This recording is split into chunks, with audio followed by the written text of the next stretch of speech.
واتقوا الله الذي تساءلون به والأرحام إن الله كان عليكم رقيبا فإن أصدق الحديث كتاب الله وخير الهدي هدي محمد صلى الله عليه وسلم وشر الأمور محدثاتها فإن كل محدثة بدعة وكل بدعة ضلالة وكل ضلالة في النار أما بعد.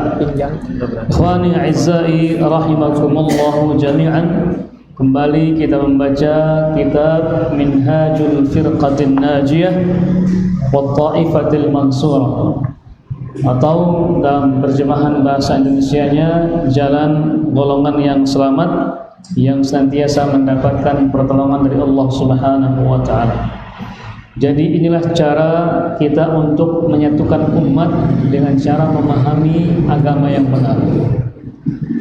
Kita punya semboyan atau sering kita mendengar semboyan dari banyak orang ingin menyatukan umat, ingin menyatukan umat. Ingat, kita tidak akan pernah bisa menyatukan umat ini kalau kita tidak menyatukan hati mereka. Dan kita tidak akan bisa menyatukan hati mereka kecuali dengan mentauhidkan Allah Subhanahu wa taala. Dan kita tidak akan bisa memahami tauhid yang benar kecuali dengan jalan atau cara atau metode yang bagaimana dulu para salafus saleh memahaminya. Itulah yang dikatakan manhaj. Itulah yang dikatakan manhaj. Manhajnya benar, maka juga tauhidnya benar. Ketika tauhidnya benar, maka akidahnya pun benar. Ketika akidah benar, maka amalannya pun juga benar. Nah, kalau kita amalannya sudah satu, maka kita sudah bersatu. Karena sekarang kita lihat dari kaum muslimin, dari zikirnya berbeda, doanya berbeda, selawatnya berbeda. Kenapa itu terjadi? Karena berawal dari apa? Dari akidah yang salah, akidah yang berbeda. Kemudian sebelum itu dari cara memahami tauhid yang berbeda. Kenapa berbeda? Karena manhajnya, cara, metode atau jalan yang mereka tempuh untuk memahami agama itu tidak sesuai dengan caranya, jalannya, metodenya para salafus saleh. Sehingga kita dapatkan mereka berbeda-beda. Nah, kitab yang kecil ini kita katakan Minhaj, ditulis oleh Syekh Muhammad Jamil Zainu dan menamakan dengan Minhajul Firqatin Najiyah, jalan golongan yang selamat dalam memahami agama, dalam menjalankan agama, dan dalam mempelajari agama ini, sehingga kita bisa bersatu padu dalam agama Allah Subhanahu wa taala sesuai dengan perintah Allah, wa'tasimu bihablillahi jami'an wa la tafarraqu. Wa'tasimu, bersatulah kalian dengan agama Allah, bukan dengan partai, bukan dengan yang lainnya, bukan dengan warna baju, bukan dengan warna peci, bukan dengan model dan gaya sesuatu tertentu, tidak, tapi dengan agama Allah Subhanahu wa taala. Agama Allah tentu juga dipahami dengan jalan dan cara yang benar juga, yang pula, bukan dengan cara-cara yang lain. Baik, kita sudah masuk ke judul yang ke berapa? Yang kelima dari bagian macam-macam syirik. Silakan, Pak. Syirik hulul, yaitu mempercayai bahwa Allah menyatu ke dalam makhluknya. Ini adalah akidah Ibnu Arabi, orang sufi yang meninggal dunia di Damaskus. Ibnu Arabi mengatakan, roh adalah hamba dan hamba adalah roh. Duhai sekiranya, siapakah yang dibebani buat Quran? Seorang penyair sufi lainnya yang mempercayai akidah hulul bersenandung, tiada anjing dan babi itu melainkan Tuhan bisa gila, dan tiada Allah itu melainkan seorang rahib yang ada di gereja. Ya, syirik yang kelima, syirik al-hulul, istilahnya wahdatul wujud, yaitu menyatu dengan hambanya. Jadi Allah Subhanahu wa taala menurut keyakinan mereka menyatu dengan makhluknya, menyatu dengan makhluknya. Ini adalah akidahnya pencetus sufi yang bernama Ibnu Arabi. Ingat tidak ada alif lamnya ya, Ibnu Arabi. Karena ada dua nama, ada spidol. Ada namanya Ibnul Arabi pakai alif lam. Ada Ibnu Arabi. Ini akidahnya Ahlus Sunnah wal Jamaah. Dia ini akidahnya menyimpang. Itulah yang dikatakan di sini Ibnu Arabi. Tidak ada alif lamnya. Dialah pencetus atau orang yang menggembar-gemborkan atau orang yang memproklamatirkan akidah sufiyah. Apa akidah sufiyah itu? Kita sering mengenalnya dengan tasawuf,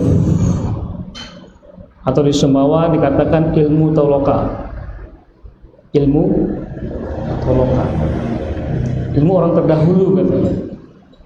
Dikenal dengan tasawuf atau sufi atau yang lainnya. Ingat, ilmu ini berkembang berdasarkan dari apa yang dilaksanakan oleh para sahabat dahulu.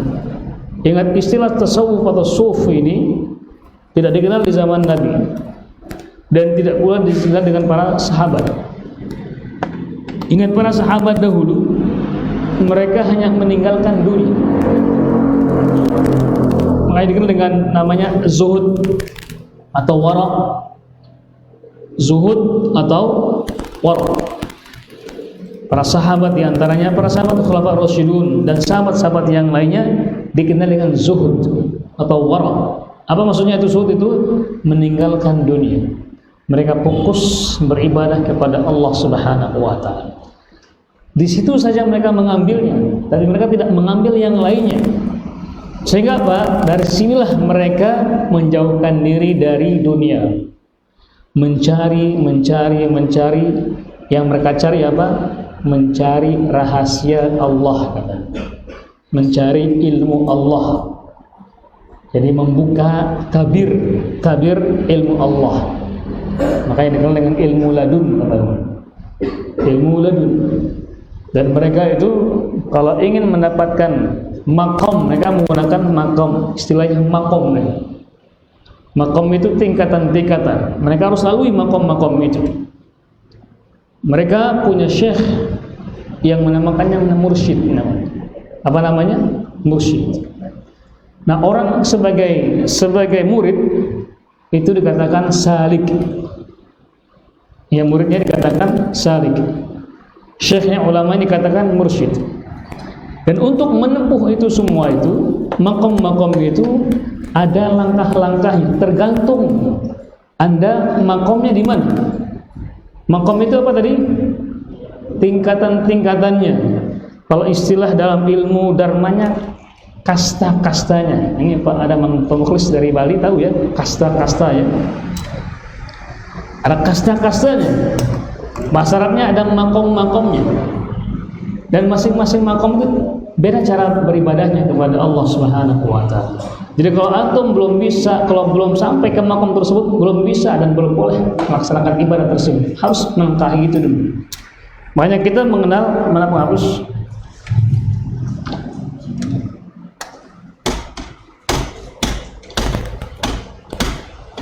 Jadi kita mengenal ada tingkatan yang paling rendah namanya syariah, paling rendah. Yang kedua ada namanya tariqah. Yang ketiga namanya haqiqah. Yang keempat yang paling tinggi namanya ma'rifah. Antum di mana sampainya? Antum sampai di mana? Kelima, Ustaz. Hah? Ada yang kelima. Antum baru sampai di mana? Antum sebelum sampai ke sini harus melewati ini dulu. Kalau belum bisa belum bisa melewati, nggak bisa sampai sini. Syariat itu adalah ibadah. Kami istilahkan hiblum minan nas, hubungan kita dengan manusia. Makanya sholat, zakat, puasa, haji, kemudian ibadah-ibadah yang lain itu harus mereka laksanakan. Namanya syariat sempurna semua. Namanya masih sempurna.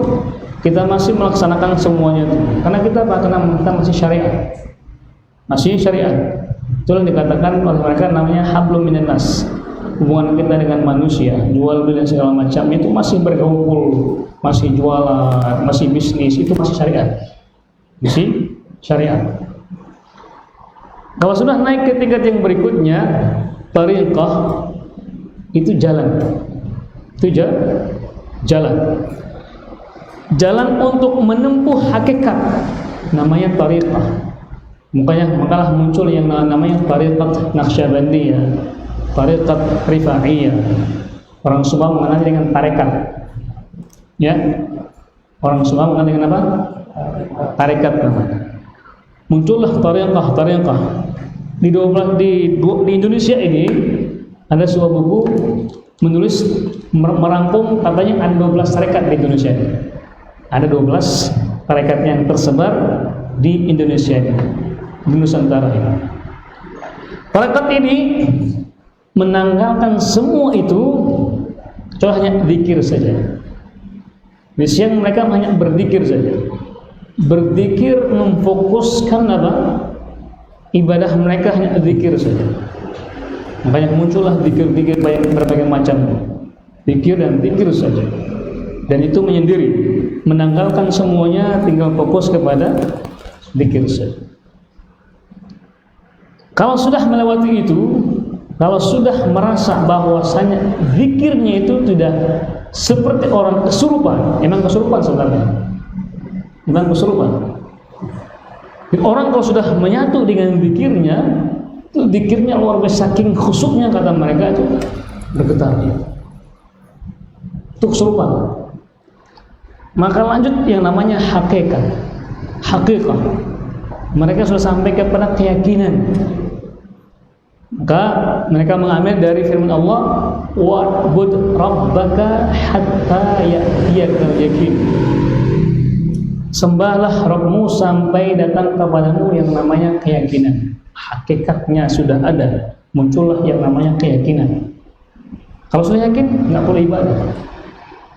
Zikir-zikir yang tadi yang banyak tadi itu nggak perlu lagi disempurnakan. Cukup ringkas saja. Kalau tadi ibaratnya kalau syariat itu masih la ilaha illallah, masih sempurna. Tariqat hilang menjadi la ilah saja. Kemudian yang kini hakikat Allah. Jadi cukup zikirnya apa? Allah, Allah, Allah, Allah, Allah. Pernah seperti itu? Mendengar? Mendengar ya? Mendengar? Allah, Allah.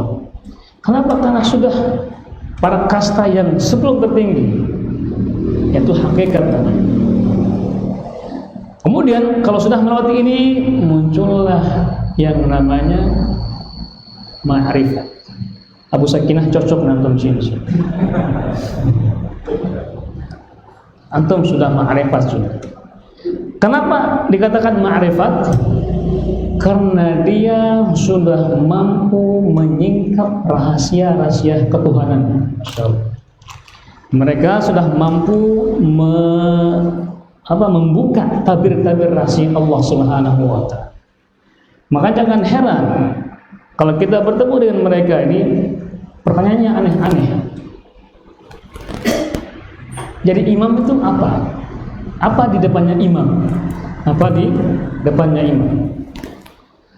Apa penciptaan Allah sebelum Allah menciptakan makhluk yang lain? Apa ciptaan Allah antara langit dengan bumi? Ada ciptaan itu. Allah rahasiakan. Nah, kalau ada orang yang sudah mampu menyingkap tabir itu, maka dia sudah menjadi ma'rifat. Itulah di sini wali. Kalau sudah sampai ini dikatakan wali. Kenapa? Karena dia sudah seperti Allah. Dia sudah menyingkap rahasia-rahasia Allah. Di dalam diri kita ini katanya ada ilmu yang harus kita perhatikan, yang harus kita singkap. Jadi mereka itu katanya walaupun belum ke Mekah, mereka sudah tahu berapa tiang di Mekah itu. Dan mereka ke Mekah itu kerjanya hitung tiang. Betul ya? Hitungnya tiang, bukan beribadah kepada Allah Subhanahu wa taala. Berapa tiangnya Masjid Nabawi? Bayangkan dahulu ilmu itu ada jumlahnya, sekarang kan sudah pelebaran Masjidil Haram itu. Berarti kan bertambah tiangnya dong. Apakah sampai sama jumlahnya sampai sekarang? Oh, sama katanya. Masya Allah. Katanya dia tahu di dalam Ka'bah itu ada gini-gini, padahal dia belum pernah. Sekelas presiden pun belum bisa masuk, kecuali atas izin kerajaan Arab Saudi. Orang sana pun ulama sana nggak boleh masuk kecuali orang tertentu saja. Kok dia tahu apa saja isi dalam Ka'bah itu? Kenapa? Karena dia sudah sampai ma'rifat, pengetahuannya luas. Pengetahuannya luas. Mereka itu berusaha menyingkap ilmu yang ada pada diri mereka. Mata itu apa? Hidung itu apa? Jadi alis itu apa? Hati itu apa? Mereka berusaha membuat gambar.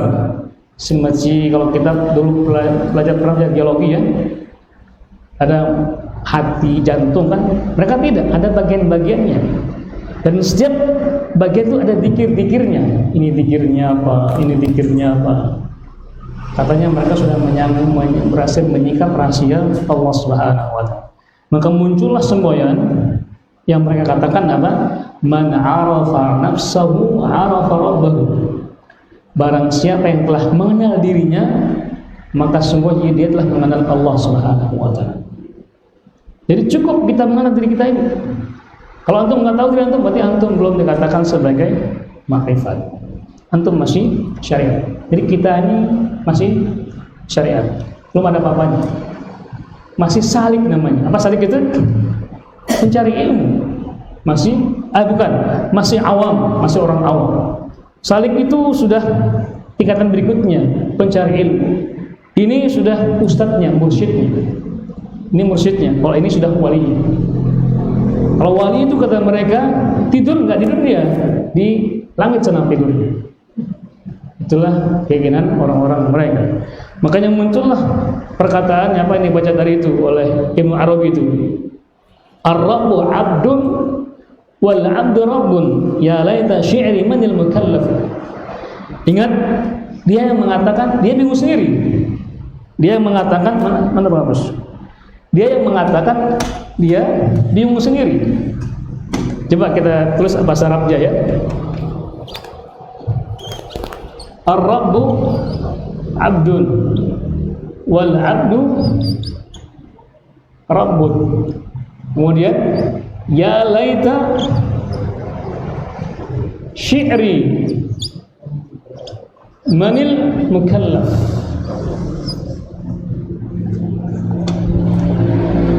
Coba apa terjemahannya? Rob adalah hamba dan hamba adalah Rob. Terus? Duhai sekiranya siapakah yang dibebani kewajiban? Nah, dia bingung sendiri kan? Dia yang mengatakan, dia yang mengucapkan, dia bingung sendiri. Dia mengatakan Ar-Rabbu 'abdu. Rabb itu sebagai hamba. Dan hamba itu sebagai Rabb. Pusing kan tuh? Pusing kan? Dia sendiri yang sudah sampai tingkatan ma'rifah itu, yang katanya sudah sampai ma'rifah, pengetahuan itu, dia nggak tahu siapa dirinya. Dia mengatakan Rabb itu abdun Rabb. Wahai, terus siapa yang menjadi kalau sudah sampai situ katanya, siapa yang diberikan kewajiban untuk melaksanakan itu semua? Kenapa? Karena sudah menyatu. Rabb dengan hamba itu menyatu. Kalau Rabb dengan hamba menyatu, makanya dia bingung sendiri. Terus siapa yang harus melakukan kewajiban zakat, puasa, haji dan yang sebagainya? Siapa? Rabb atau Amdun? Hamba atau manusia? Tuhannya mereka atau dia sendiri? Bingung kan? Dia sendiri bingung gitu. Kenapa? Karena sudah menyatu dengan Allah Subhanahu wa ta'ala. Wal iyad billah. Bayangkan misalnya Kalau akidah ini merasuki kebanyakan manusia dan sudah merasukinya, kalau seandainya Allah menyatu dengan hamba-hambanya, berarti Allah ada pada makhluk-makhluk yang seperti anjing, waliyadzubillah. Ada di tempat-tempat hina seperti kamar mandi, toilet, pasar, waliyadzubillah. Makanya butuh manhaj, butuh metode untuk memahami itu semua. Bukan hanya berdasarkan Al-Quran, tapi bagaimana cara kita memahami Al-Quran tersebut. Seperti yang pernah kita jelaskan, Allah kan sudah menjelaskan dalam firman-Nya, Ar-Rahmanu 'alal 'arsy istawa. Di bahasan awal-awal itu, Allah bersemayam di atas arasy-Nya. Sudah Allah yang mengatakan demikian, kita beriman kepada Allah, bahwa Allah bersemayam di atas arasy-Nya. Adapun perwujudannya bagaimananya, kita serahkan kepada Allah Subhanahu wa taala. Jangan kita gunakan logika kita ini untuk membayangkan bagaimana Allah. Kenapa? Itu bukan ranah kita, dan itu bukan tugas kita, dan otak kita tidak mampu untuk menjangkau. Kita mengatakan sami'na wa ata'na. Kemudian juga berkata orang yang kedua, syair sufi juga yang makan terus, tiada anjing dan babi itu melainkan Tuhan kita juga. ya, ujung-ujungnya apa? Ketika mereka mengatakan bahwasannya Allah menyatu dengan makhluknya, apa yang terjadi? Berarti anjing dan babi Tuhan kita. Allah musta'an. Allah musta'an. Ini sudah penghinaan kepada Allah yang maha suci, yang kita mengatakan Azza wa Jalla. Azza yang maha suci, wa Jalla yang maha tinggi, sangat berlawanan dengan sifat Allah yang maha aziz, yang maha mulia, yang maha karim, yang maha dermawan. Kok disamakan dengan anjing dan babi? Antum saja mau nggak disamakan dengan anjing? Antum mau nggak? Nggak mau. Siapa yang mau? Kok dia sendiri menyamakan Tuhannya dengan anjing? Waliyadzubillah. Ini sudah akidahnya. Kalau orang yang mengatakan demikian dan meyakininya, itu sudah kufur. Na'udzubillah, tsumma na'udzubillah min dzalik. Allah Azza wa Jalla, Allah Maha Mulia, Allah Maha Tinggi, Allah Ta'ala Maha Tinggi. Tidak boleh kita mengatakan Allah di mana-mana. Allah berada di mana makhluk. Waliyadzubillah. Lanjut. Wa mallahu apa? Kemudian tidaklah Allah, dan tiadalah Allah itu melainkan seorang rahib yang ada di gereja. Selain dia mengatakan Allah berada pada makhluk, dia juga mengatakan Allah itu seseorang yang ada di gereja. Berarti Allah itu, dia mengatakan Allah juga ada di gereja. Waliyadzubillah. Ini sudah sangat penghinaan kepada Allah Subhanahu wa taala yang seharusnya kita puji. Yang katanya kita berpikir, kata siang malam di tahapan yang kedua itu, tarekat itu katanya memuji Allah, menyembah Allah, tapi ujung-ujungnya ketika mereka sudah melewati semua, ujung-ujungnya mereka menghina Allah. Waliyadzubillah. Ini hati-hati. Makanya para ulama ketika mereka mengatakan syirik besar ini, ketika mereka meyakininya dan melaksanakannya, itu khurujun minal millah, mereka sudah keluar dari keislaman. Percuma kita sholat, zakat, puasa, haji, kalau sudah orang menyidap penyakit syirik besar ini, semuanya batal. Kenapa? Karena Allah berfirman, la in asyrakta la yahbatanna 'amaluk. Jikalau engkau syirik kepada Allah, maka gugurlah semua amal. Waliyadzubillah. Nah, lanjut lagi. Yang keenam, Syirik tasharuf atau tindakan, yaitu keyakinan bahwa sebagian wali memiliki keleluasaan untuk bertindak dan mengendalikan urusan makhluk. Percaya bahwa mereka bisa mengatur persoalan-persoalan makhluk. Mereka menamakan para wali itu dengan wali kutub. Padahal Allah Subhanahu wa taala telah menanyakan orang-orang musyrik terdahulu dengan firman-Nya, dan siapakah yang mengatur segala urusan? Maka mereka menjawab Allah. Surat Yunus ayat 31. ya, syirik yang besar, yang syirik yang keenam dikatakan syirik at-tasarruf. syirik dalam tindakan. Mereka meyakini bahwasannya para wali itu yang sudah pada tingkatan tadi apa tadi tingkatannya? Ma'rifat itu, para wali itu, mereka karena apa? Karena mereka sudah menyatakan dirinya sama dengan Allah. Apa yang terjadi? Mereka meyakini bahwasanya mereka itu bisa dan bisa leluasa mengatur alam semesta ini. Bisa menahan hujan, bisa memberikan rezeki. Maka jangan heran ketika para pengikutnya, mereka ketika salamnya Masya Allah, salam tempel terus di kanan. Bahkan apa namanya, bekas mandinya, bekas air liurnya, bekas cuci tangannya itu bahkan diapakan? Disimpan dan diagung-agung. Kenapa? Oh, ini wali ini. Ini bekasnya semua.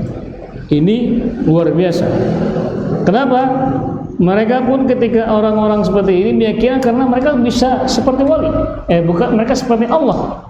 Bisa mengatur alam semesta ini, bisa menurunkan hujan, bisa memberikan mereka rezeki dan segala macam. Mereka menamakan apa? Wali kutub namanya. Wali kutub atau mereka punya kekuasaan, punya segala macam, bisa menyembuhkan dan bisa apa namanya penyakit. Mereka menakut-nakuti orang. Bahkan saking apa namanya, saking tinggi ilmunya, orang gila dikira wali. Orang yang gila pun dikira wali. Nggak tahu? Pernah lihat di apa namanya, di YouTube itu banyak orang gila dikira kedekatan wali. Wah, ini memang itu sudah terbuka semuanya. Makanya seperti orang gila. Gimana mungkin orang gila itu dikatakan wali? Padahal orang gila itu kan sudah gugur semua kewajiban, tidak bisa dan tidak boleh, bahkan tidak berdosa dia. Tapi orang gila mengatakan gila.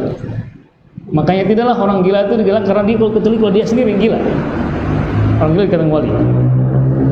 Padahal dahulu orang-orang musyrik terdahulu ketika ditanya oleh Allah, oleh Nabi Sallallahu Alaihi Wasallam, jadi para pendahulu mereka, orang-orang syirik pendahulu mereka ditanya, apa katanya? Menyirim amra, siapa yang mengatur alam semesta ini? Orang syirik dahulu di zaman Nabi masih hidup, orang syirik Mekah mengatakan Allah. Jadi mereka masih mengatakan Allah. Yang lebih parah ini orang-orang sekarang yang mengatur ini para wali kan. Na'udzubillah, tsumma na'udzubillah min dzalik. Masih ada waktu? Yunan? Berapa? Taib, kita cukupkan, kita berikan kepada antum untuk bertanya, atau ada orang yang menambahkan atau orang yang mengoreksi, silakan. Tafadhol. Yang ingin bertanya? Ingatkan sampai 7 ya. Tafadhol yang tanya. Nah. Silakan.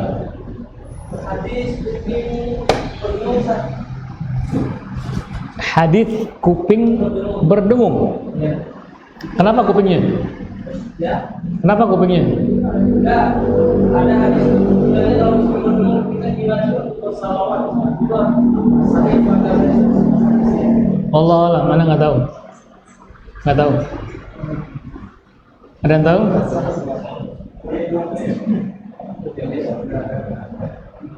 Ketika anak mengatakan nggak tahu bukan berarti tidak ada. Itulah ilmu yang ada pada anak nggak tahu. Bisa jadi banyak hadis-hadis dan masih banyak hadis yang kita tidak mengetahui. Jadi antum punya ilmunya, kita bagi-bagi di sini sampaikan. Anak nggak tahu. Fadhol. Yang lainnya masih ada waktu, silakan antum sampaikan baik dalam tema ataupun luar tema. Ini waktunya kita diskusi karena ini yang ketujuh juga akan panjang insyaallah bahasannya. Baik, yang lain? Itu hadisnya antum temukan di mana itu? Itu ada ulama yang tadi ada juga yang mengatakannya. Ya, bunyi hadisnya bagaimana?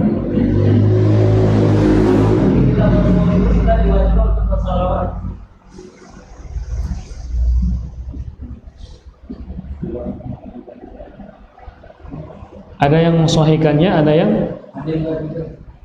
ya, luar biasa. Ini kita taman ilmu. Nah sendiri nggak tahu. Mungkin ada yang tahu di sini hadisnya. Fadhal. Ya. Iya, kalau mendengar kan berarti kita dapat tambahan ilmu baru berarti. Itulah faedahnya hadir kajian kan.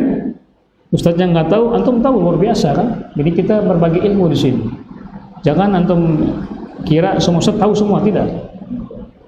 Tidak semua ustaz tahu. Dan tidak semua ustaz itu benar. Pasti ada salahnya juga. Makanya kita berkewajiban untuk saling mengingatkan satu dengan yang lainnya.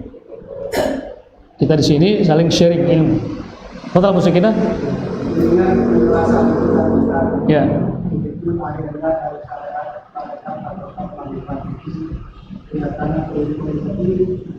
Benar apa yang dikatakan oleh Imam Syafi'i itu, kalau siapa yang mempelajari ilmu tasawuf di pagi ini, maka pada siapa ini dari orang paling bodoh dan tawil. Ya. Perkataannya Imam Syafi'i. Naam. Jadi kalau kita merujuk kepada pendapat para ulama Ahlus Sunnah wal Jamaah tentang tasawuf ini luar biasa, mereka sangat-sangat memeranginya. Termasuk Al-Imam Ibnu Qayyim Al-Jauziyah. Ini kitab yang luar biasa. Dan juga kitab yang ada yang sering kita lihat, yang bukan kitab yang mungkin pernah terdengar, namanya Talbisu Iblis. Jeratan Iblis. Siapa pengarangnya? Siapa penyusunnya?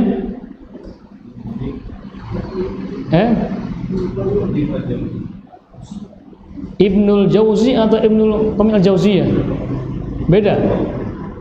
Ada Ibnul Jauzi, ada Ibnul Qayyim Al-Jauziyah, beda-beda.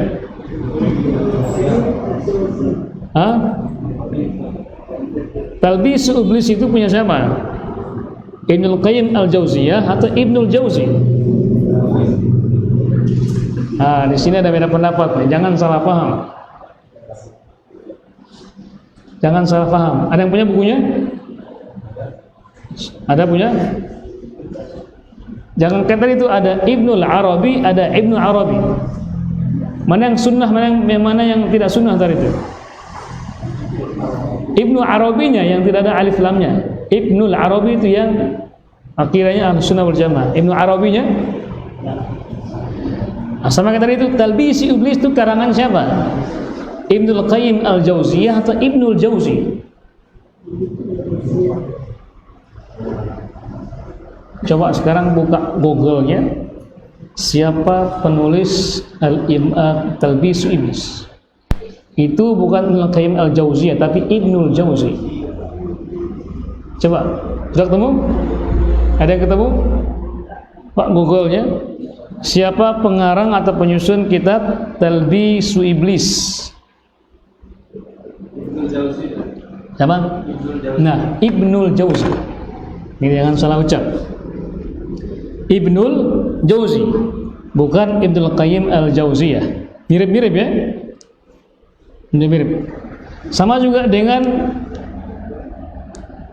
Ibnu Hajar Al-Asqalani dengan Ibnu Hajar Al-Haythami. Al-Haythami itu beda. Kalau Ibnu Hajar Al-Asqalani itu muhaddis, tapi Ibnu Hajar Al-Haythami itu di antar rujukannya ulama Imam Madzhab Syafi'iyah. Ada dua ulamanya, ada Al-Imam An-Nawawi dan Al-Imam Ibnu Hajar Al-Haythami. Sama Ibnu Hajarnya. Makanya kalau dalam madzhab Syafi'i qala imamuna, berarti yang dimaksud adalah siapa? Al-Imam Syafi'inya. Wa qala syekhuna, itu bisa jadi Al-Imam An-Nawawi atau Ibnu Hajar Al-Haythami. Wallahu taala a'lam. Jadi yang beliau katakan tadi masalah itu mengenai masalah tasawuf itu luar biasa. Bahkan Imam Syafi'i juga mengatakan apa? Barang siapa yang mengaku bisa terbang, wali kan gitu ya, bisa terbang dia, maka sungguh dia perlu dipertanyakan akidah. Kalau ada wali yang mengatakan bisa terbang, bisa meramal, bisa melihat hal yang gaib, maka itu perlu dipertanyakan apa? Akidahnya, manhajnya. Perlu dipertanyakan lagi. Dan juga biasanya gandengannya tasawuf itu digandengkan dengan falsafat. Dengan apa? Ilmu filsafat. Itu nyatu itu. Dan ingatlah, kalau kita merujuk ke sejarahnya, ilmu filsafat ini berbarengan juga dengan ilmu tasawuf yang ujung-ujungnya apa? Ingin menghancurkan Islam dari dalam. Makanya muncullah falsafat Islam, falsafah Islamiyah. Padahal falsafah itu bukan ilmu, padahal itu hanya merusak otak kita. Makanya kalau antum melihat kalau ada orang yang mendalami ilmu filsafat, nggak lulus kuliahnya, nggak lulus kuliahnya.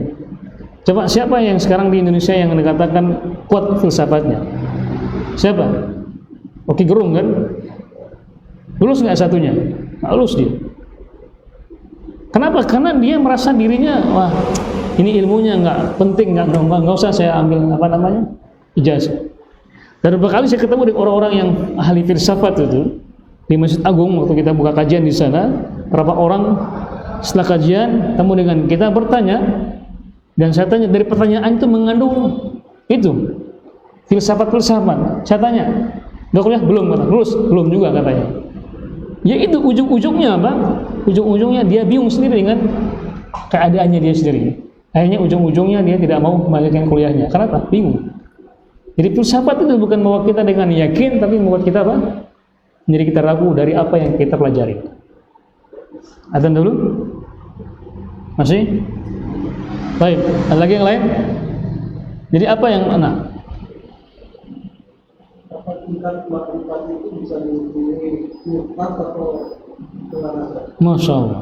Apakah tingkatan murtad itu bisa dihukumi sebagai orang yang murtad? Tingkat yang ma'rifat ya. Apakah tingkat ma'rifat itu yang tertinggi itu bisa dikatakan murtad? Jawabannya nanti setelah adzan insyaallah.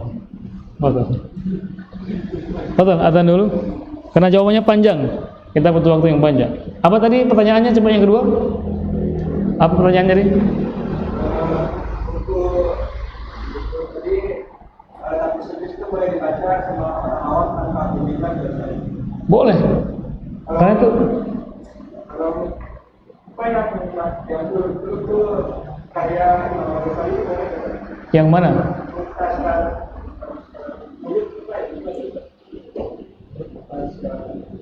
Enggak.